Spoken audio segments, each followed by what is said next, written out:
This is CGTN, China Global Television Network.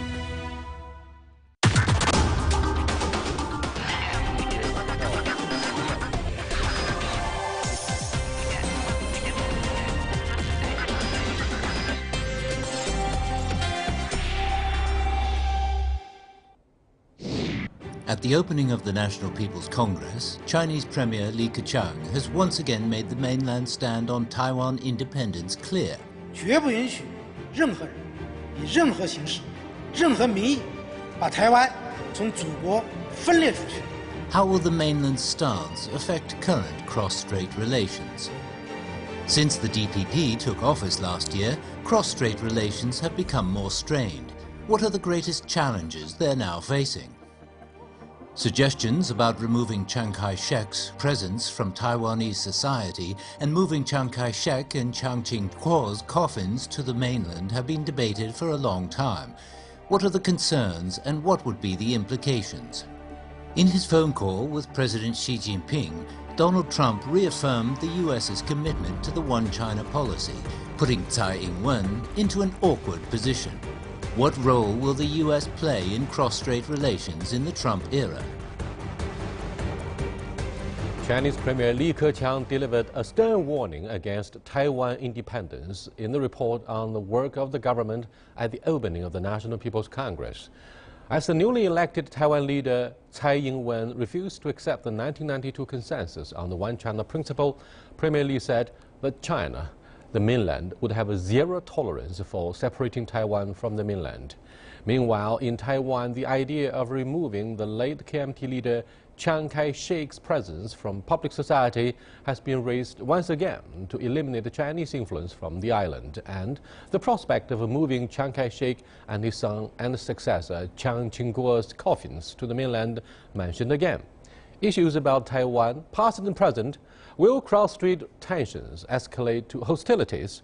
Today, I'm happy to be joined in the studio by current affairs commentator Gregory Yingnian Zhang and assistant research fellow with the Taiwan Institute of the Chinese Academy of Social Sciences, Mr. Zhong Hotao. We shall also speak to former Taiwan legislator Joanna Lei via satellite. That's our topic. This is Dialogue. I'm Yang Rui.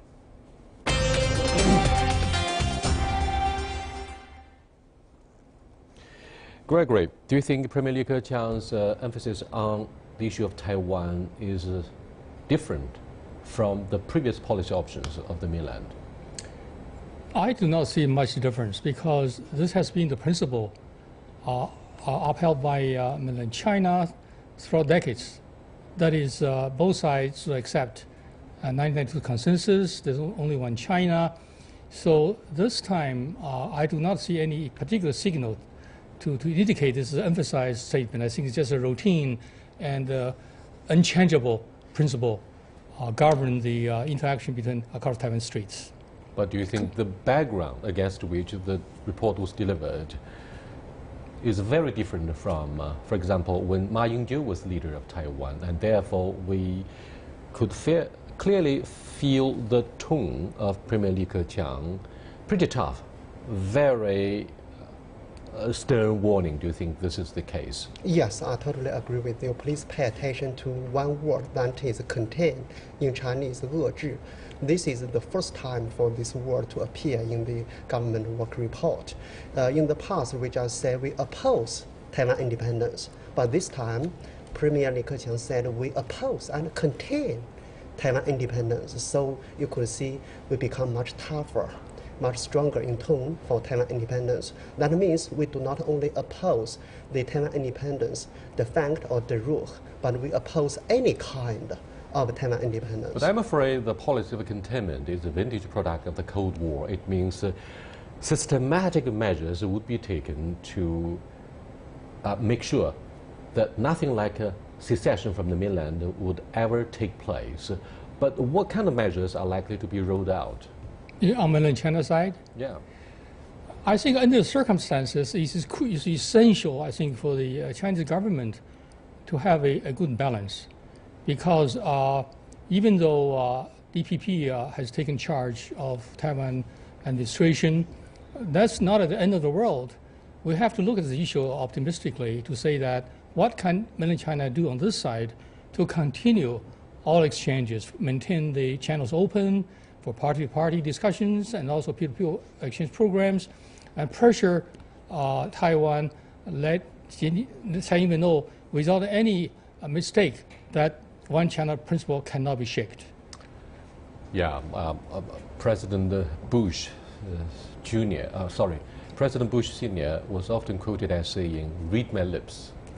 So let me cross over to Joanna, former legislator of Taiwan, for her comments on Premier Lee's use of a containment in his government work report regarding Taiwan. Joanna, have you ever read between the lines of the work report about Taiwan? Well, certainly the meeting and the statements are very important for Taiwan, so there are a lot of discussions. Most of the people do take the warning very seriously, but also they read a preference for a peaceful means to resolve the issue. So while there is very stern warning against Taiwan independence, the so-called separatist movement, there is also a reformation of using peaceful means before all other means. So we're hopeful that the current leadership, especially Tsai Ing-wen and her administration, will take the stern warning and start to move towards peaceful resolution. However, there aren't a lot of good news in terms of Taiwan, since Tsai Ing-wen's government doesn't seem to be budging in their current situation. In fact, they're intensifying their persecution towards KMT, which has strongly supported the peaceful resolution. One important measure that has been taken by the DPP, the ruling party in Taiwan, is to confiscate all of the partisan properties of the KMT. But Ho Tao, under what circumstances do you think measures short of a peaceful solution to the future of Taiwan will be adopted to put an end to the pro-secession movement? If you look at the powerful message that was delivered by a former leader of the mainland, Hu Jintao, in his anti-secession law. Actually, there are lots of measures for Chinese mainland to take for Tsai Ing-wen authority. For example, we could cut down the official dialogue between the two sides, and we could also take some economic sanctions. For example, in the last year, the tourists from Chinese mainland to Taiwan dropped dramatically, about 10%, I think. And this year, in the coming year, there will be much less tourists from Chinese mainland. And another aspect, I think, would be the Chinese mainland could have a capability to narrow the Taiwan's international participation. For example, maybe Taiwan could have no chance to participate in the World Health Organization, have no chance to participate in the ICAO, International Civil Aviation Organization, and some other very important organizations. And the last, I think, last result would be the use of force. But due to the congressional approval of the Defense Budget Authorization Act by the U.S. Congress during the Obama administration, I'm afraid unofficial exchanges between Taipei and Washington are likely to increase. For example, deployment of Marines at the U.S. liaison office in Taipei could be viewed as a powerful symbol of the effort to foster this kind of a symbolic gesture, so that a message is delivered to Beijing. Look, during the administration of Donald Trump, Taiwan Relations Act will pay off one way or another. And do you think this will be used by President Trump to, as a kind of a bargaining chip, so that as a business executive, this man is likely to have a very big transaction deal? As a matter of fact, I'm overall still optimistic in terms of interaction between China and the United States, and to what extent, for example, Donald Trump would encourage Taiwan to go really for Taiwan independence. I don't think that's going to happen, because Donald Trump is a person who has rich business experiences, very successful. He's also a realist.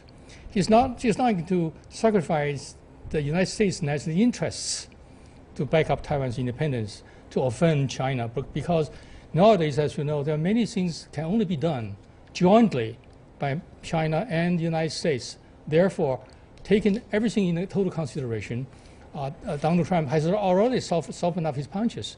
he communicated with Tsai Ing-wen before he got into the White House, and later on had a conversation, cordial conversation with Xi Jinping. Therefore, when he sees the reality, he knows for sure to back up good connections between the two nations, and also not to encourage Taiwan go to independent is good for national interests of the United States. So I'm rather optimistic. But increasingly, more observers from the mainland would say we are not naive about the military involvement by the United States across the Taiwan Strait. But let me cross over to Joanna. Joanna, let's go to the core issue of today's discussion. There's no doubt that the Tsai Ing-wen, leader of Taiwan, along with the DPP, are sparing no efforts to eliminate Chinese influence from the memory textbooks, for example, of the young people in Taiwan, so that locals of the Taiwan, locals in Taiwan would only be indoctrinated with the idea of Taiwanese ethnicity. What do you think of that effort to eliminate any influence from Chiang Kai-shek and his son, Chiang Ching-kuo, who, however, deserves credit for why Taiwan has become a democracy?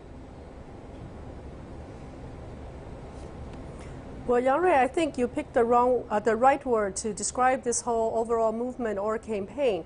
It is an indoctrination. In the overall Taiwan independence movement, there is a political aspect of it, but also there are social and cultural aspects, namely the Taiwanization or localization movement, as well as a name rectification movement. Both of these movements are to recreate or reinvent recent history, in which Chiang Kai-shek and Chiang Ching-kuo, all their positive impacts and contributions are eradicated. All is left in the history book and the current popular discussions of Chiang Kai-shek is that he is the killer of the February 28th event, and of Chiang Ching-kuo, he's almost disappeared as mere shadow of his father. So all of this is to eradicate all positive influences and contributions of KMT that's made onto increasing and enhancing the well-being of all Taiwanese. So if you look at it carefully, what DPP has done is to reinvent its recent history to ensure that young generations will have no positive recollection or even positive understanding of what KMT has done in Taiwan, or the prior KMT leaders have contributed to what we know in terms of the economic prosperity, as well as general education, universal health care. All of these are eradicated by the recent public history. So that will ensure DPP's way of reinventing a very sad and sobbing story of how DPP has inherited a state in disarray, and how they have reinvented or how they have rebuilt the state into its current state. So I think you have used the right word. Indoctrination seems to be very positive, received by the young children, and it seems to be extremely effective. That's why it's up to generations like mine or the prior generation to tell the real story, to tell the true history from all aspects, so that the indoctrination is not one-sided and the Taiwan history is in its full assets. History of Taiwan, I'm afraid, is the common memory of people on both sides of the Taiwan Strait. It's not just how Tsai Ing-wen would eliminate our memory about the past. The issue today, Joanna, is, for example, not only rewriting the constitution and the future of Taiwan, therefore, but our comments on Chiang Kai-shek and his son. The two politicians deserve credit for maintaining the idea of achieving eventual reunification across the Taiwan Strait, and yet today, young people in Taiwan, for example, can hardly remember the role and position of these two leaders of Taiwan. Let's first of all quickly make our individual comments on the father and the son. What do you think of Chiang Kai-shek's influence and the image of this very controversial figure? Well, I think it's indeed disheartening. It is indeed disheartening for the history to be soon forgotten. Chiang Kai-shek, after he landed in Taiwan, if you read his diary, he has gone through a long history of self-introspection and self-examination. So he learned from his past mistakes by putting through a land reform, a universal education, as well as an economic development plan to the people in Taiwan. Therefore, he not only received the island back from the Japanese colonization, defended Taiwan for its existence, but also built Taiwan economy and social strata to its current state. The son has improved upon the economic development by implementing 10 basic infrastructural projects, by developing science and technology for the island, for the manufacturing side, but also at the latter side, he has fully implemented a democratization movement, giving people a right to vote as well as a fully functional democracy in Asia. So both parent and son have made huge contribution to Taiwan. Both the all the contributions right now are pretty much eradicated, and it is important to have it continue to be remembered. And I'm glad, Yang Rui, you asked this question. Thank you very much, Joanna, Gregory, and Hu Tao. We are here to review the latest development across the Taiwan Strait, which might be one of the flashpoints in East Asia between the United States, particularly during the presidency of Donald Trump, and China. We'll be back in a short while. Stay with us.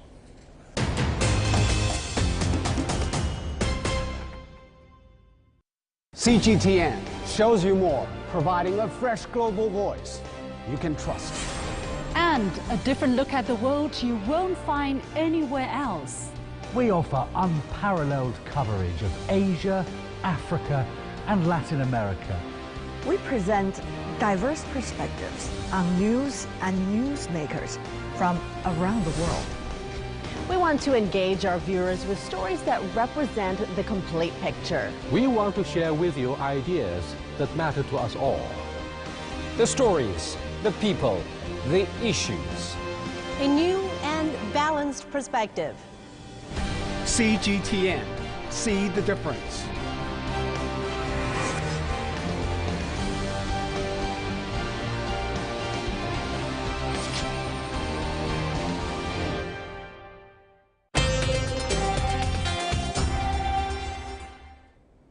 Welcome back. The loaded concept of a political legacy from the father and the son, Chiang Kai-shek and Chen Ting-kuo, may take hours to clarify for people on both sides of the Taiwan Strait. But let's start with a serious discussion about the image of Chiang Kai-shek, starting from perhaps what happened in the wake of the Second World War in Chongqing, where the Communist Party of China and the delegation headed by Mao Zedong failed to reach a peace agreement with the KMT, which was so confident, patronizing, and arrogant to such a degree where Chiang Kai-shek, leader of KMT government in those days, thought that turning to civil war and totally eliminating the influence of the Communist Party might lay groundwork for peaceful days ahead. What do you think of his very serious mistake? Very much so. I think Jiang's capacity as a top leader was still limited. For instance, the Xi'an incident, for example, he tried to use Marshal Jiang Xueliang's forces to crush the Red Army, and so both sides would be damaged, and he'll take advantage as a onlooker. It's kind of a proxy war between which cannot be done. Nobody's that foolish to accept that strategy. And secondly, right after the Second World War, KMT was strong enough to accommodate CPC as a real participant to build a democracy in China. But Jiang felt he has the well-equipped troops behind him, and he was humiliated in the past to allow the right to survive and eventually become opposition to his rule, so decided to get rid of everything. That is a great mistake. Suppose he was generous enough, strong enough, intelligent enough to accept CPP into the coalition of the government, perhaps we'll have a different story today. However, he made one good decision. In 1972, before Taiwan was kicked out from the United Nations and Peking replaced it, he decided not to stay in the UN as a regular member nation, even though he could have just let go the Security Council seat to Beijing and stay, he decided to get out. That action made it possible today for China to be united. If he stayed in the United Nations structure as a ROC, now PRC, become two Korea. So he has done something right. But I'm afraid his wishful thinking may come to no avail, since the majority of the developing country representatives want to return China back to the UN Security Council. But Ho Tao, what do you think of the mistakes of Chiang Kai-shek, and in your review about his image, the legacy of Taiwan in particular, what are your comments? Actually, there are different perceptions about Jiang Jieshi. Some believe he is a hero even, especially his role in the anti-Japanese war. But some others, just as you said, believe he was a guilty guy, especially her role in the February 28 issue and some other related issue in Taiwan, especially the so-called white terror in Taiwan. And at that time, Taiwanese people believe Jiang Jieshi was not a very democratic ruler. Especially now, the image of Jiang Jieshi was distorted by DPP. In DPP's description, Jiang Jieshi becomes even a dictator, but maybe that is not the fact. So today we should redescribe the image of Jiang Jieshi. Very quickly, do you think we should take a second look at the role of Chiang Kai-shek during the anti-Japanese war in forging a united front against our common enemy, the Japanese invasion? Yes, I think at that time Jiang Jieshi indeed played a very important role. I think he stood on the front part of the anti-Japanese war, and he. You mean the KMT troops had always been in the forefront in pushing the Japanese out of our country, and KMT troops did make huge sacrifice in safeguarding our territory. But let's look at Chiang Kai-shek, Jiang Jingguo, the late leader, son of Chiang Kai-shek, in removing the lid on partisanship and censorship of the media, therefore laying the groundwork for what Taiwan is today, I mean democratization of the island. Is he the figure that can be unanimously accepted by both the DPP and the KMT in achieving democracy? Looking back, do you think his appointment of Li Tenghui as his successor was a devastating mistake? Well, Jiang Jingguo actually served as premier of Taiwan from 1972 to 78. And then later, after Chiang Kai-shek passed away, he became president for another 10 years. So one thing he had done in Taiwan, as Joanna just mentioned, is to rebuild Taiwan strong economically. There's so-called 10 infrastructure projects to use the veterans as workers to build those, to contribute to the project. Secondly, right after his father passed away, he made a public announcement. He said, from now on, no one should call me as dealt with my father. You're the leader, you are long live the king. So I think that's important to get rid of this personal personality worship. So secondly, I think it's also important. He's strong enough to use some of the people in Taiwan who are capable of making constructive contributions. And then, of course, the year before he passed away, in 87, he allowed the veterans of Taiwan to return to mainland China to visit relatives. At the same time, allow new parties to be established, also open up newspapers. So these are concrete measures to build Taiwan strong. In many areas and in many ways, Jiang Jingguo, son of Chiang Kai-shek, is very different from his father. Is that because of his huge benefit from the Soviet Union? Because he stayed in the Soviet Union for a number of years. When he came back with ambition to reform the flawed institutions. For example, his crackdown campaign in Shanghai to root out the corruption, but it was suspended by his father towards the closing days of the civil strife. Yes, I think maybe that is a reason for his democracy, for his some new ideas, especially for democracy. And another reason I think maybe his early years ideas about communist. You know, and the beginning of his part, he was even a communist member. And first, he even refused to return to his father, Jiang Jieshi. But at last, gradually, he began to support his father, but he gradually formed his own ideas about democracy, about the revival of Taiwan's economy. To put an end to the family dictatorship, let me cross over to Joanna. Let me go to Joanna. Hi. One of the reasons why we start talking about the political legacy of the Chiang family is in the foreseeable future, the likelihood that the coffins of the father and son would be moved from Taiwan to Beijing. This issue has been discussed in the island of Taiwan many times. But what do you think of the possibility this time around, Joanna?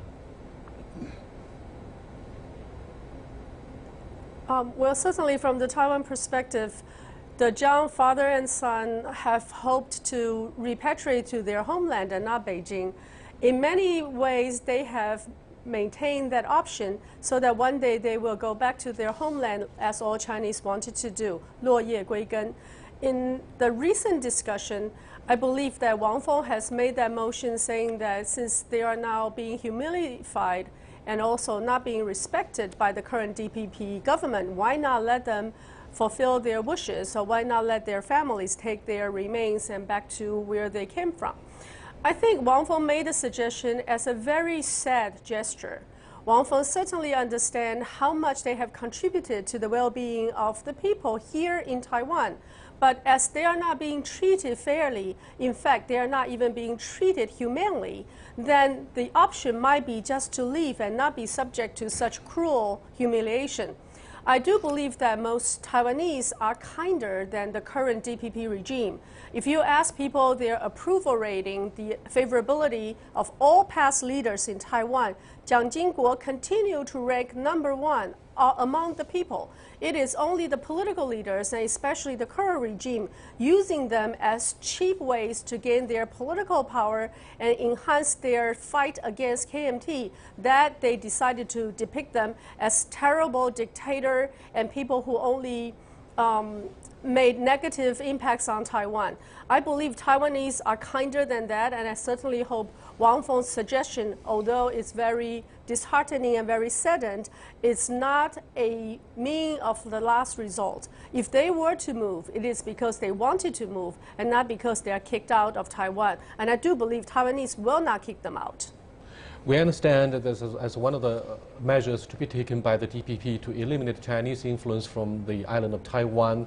Coffins of the father and son should be relocated from Taiwan to the mainland, particularly the hometown of the family. However, a most difficult part to be eliminated by the DPP would be the image and the influence of Dr. Sun Yat-sen, who is said to be the founding father of the Republic of China. What do you think of the difficulty for the DPP? Because Tsai Ing-wen said in her inaugural speech, she and the Deep Green Camp would, of course, respect the constitution of the Republic of China, although the mainland says there's only one China, and each side, according to Taiwan, would have different interpretations about who should represent the one China. Let me go back to very quickly to the image of Dr. Sun Yat-sen. Joanna? Well, certainly in Taiwan, people understand it is the founding father of ROC in 1911, 1912. But what is a difficulty for Tsai Ing-wen is that all DPP members, no matter how strongly they support Taiwan independence, understand that the current constitution and ROC is a very strong protection for Taiwan in terms of not going into war with China if they do not admit the lineage and historical reasons of being, then they risk going into direct war with China. So thank you very much, Joanna. In reality, in practicality, they have to admit KMT. Thank you so much, Joanna, Sorry? for briefing us on the future of the Taiwan Constitution. quote unquote. Thank you very much. With that, we come to the end of this edition of Dialogue on the Future of Taiwan, and particularly the cross-strait relations. I'll see you next time. Goodbye.